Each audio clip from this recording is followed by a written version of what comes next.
केन्द्रापड़ा काकोटଠାରେ ଥିବା ଦି ଡେଷ୍ଟିନେସନ ମଣ୍ଡପରେ କେନ୍ଦ୍ରାପଡ଼ା ବିଜୁ ଜନତା ଦଳରେ ପୂର୍ବରୁ ଥିବା ପୁରୁଣା କାର୍ଯ୍ୟକର୍ତ୍ତାଙ୍କ ସହିତ ଏହି କିଛି ଦିନ ପୂର୍ବେ ଏବେ ବିଜୁ ଜନତା ଦଳରେ ସାମିଲ ହୋଇଥିବା କଂଗ୍ରେସର ପୂର୍ବତନ କେନ୍ଦ୍ରାପଡ଼ା ବିଧାୟକ ତଥା ପୂର୍ବତନ ମନ୍ତ୍ରୀ ଗଣେଶ୍ୱର ବେହେରା ଓ ରାଜନଗରର ପୂର୍ବତନ କଂଗ୍ରେସ ବିଧାୟକଙ୍କ ସହିତ ସେମାନଙ୍କ ସମର୍ଥକମାନେ ମଧ୍ୟ ଏହି ବନ୍ଧୁ ମିଳନ ଉତ୍ସବରେ ଯୋଗ ଦେଇଥିଲେ।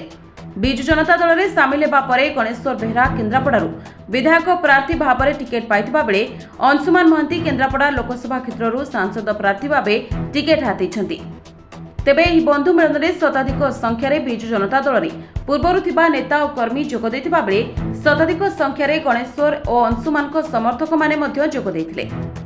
ଜୁନ୍ 1 ତାରିଖରେ କେନ୍ଦ୍ରାପଡ଼ାରେ ସାଧାରଣ ନିର୍ବାଚନ ଅନୁଷ୍ଠିତ ହେବାକୁ ଥିବା ବେଳେ ଏହି ବନ୍ଧୁ ମିଳନ କେନ୍ଦ୍ରାପଡ଼ା ରାଜନୀତିରେ ଏକ ନୂଆ ସମୀକରଣ ସୃଷ୍ଟି କରିଛି। ଏହି ବନ୍ଧୁ ମିଳନକୁ ପରେ କେନ୍ଦ୍ରାପଡ଼ା ବିଜେଡି ଶିବିରରେ ନୂଆ ଉନ୍ମାଦନା ଭରିଯାଇଛି। ଆଜି ହେଉଛି ଆମର ବିଜୁ ଜନତା ଦଳର କେନ୍ଦ୍ରାପଡ଼ା ମ୍ୟୁନିସିପାଲିଟିର ବନ୍ଧୁ ମିଳନ।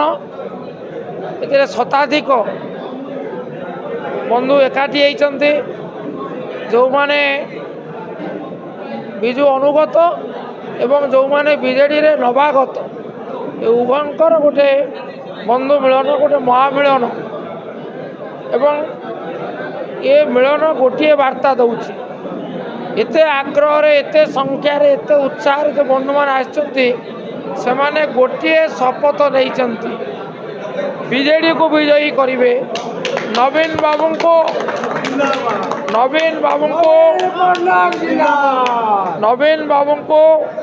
আমার প্রিয় মুখ্যমন্ত্রী ষষ্ঠ থর পাই মুখ্যমন্ত্রী করিবে, যোড়ি শঙ্কর বিজয় করিবে। কেন্দ্রাপড়ারে বিধানসভা প্রার্থী এবং কেন্দ্রাপড়ার লোকসভা প্রার্থী উভয়ଙ୍କୁ বিপুল সংখ্যার ভোট দেবে। ये हूँ आजिर बंधु मिलनर संदेश।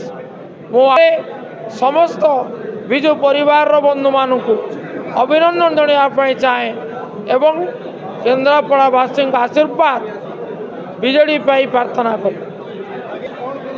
रणनीति गोटे एकाठी रहिबो, एकाठी लड़िबो। केन्द्रापड़ारू अनिरुद्ध दास को रिपोर्ट, न्यूज़ एक्स ओडिया।